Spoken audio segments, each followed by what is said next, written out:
Andy, this is my virtual library. This is the first part of the virtual library that I made. I have 10 books right here. Then I have 2 more on the second part of my virtual library. Then I have, I couldn't get them all together at one place, so I made another virtual library. And I have 11 of my books located here.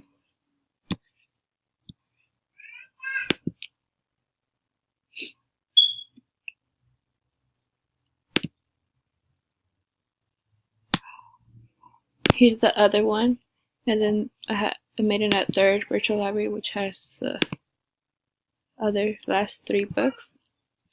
I broke my library into each type of genre of books we had for the semester. This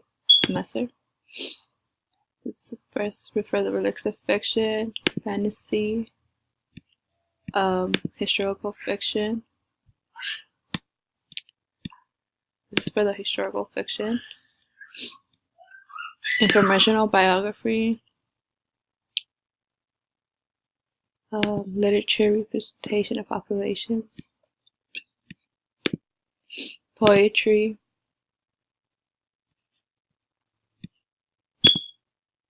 science fiction, and traditional literature, folk tales.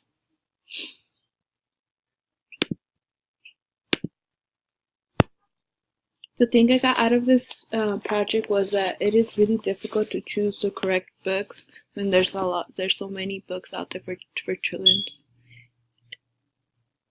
My 2 favorite books have to be Anne Frank, The Diary of the Young Girl, and Esperanza Rises. Why?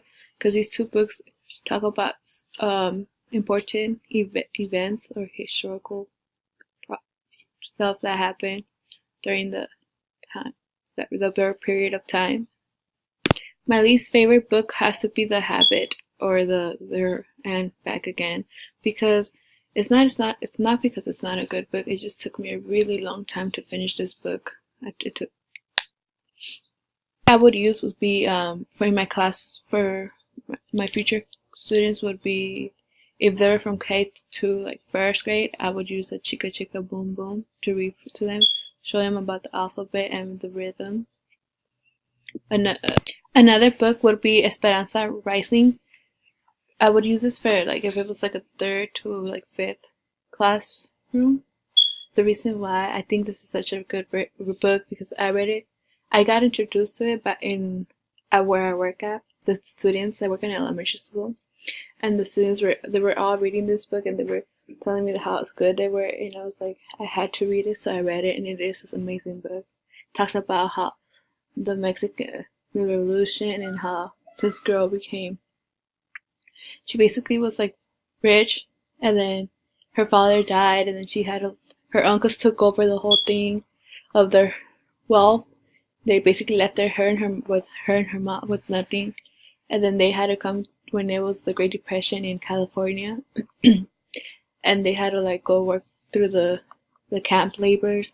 And it's a really good, interesting book, and I'm glad that the students that work introduced me to this book, and I feel if they were interested, that my future students would want to read it too. And this was my virtual library. I hope you enjoy.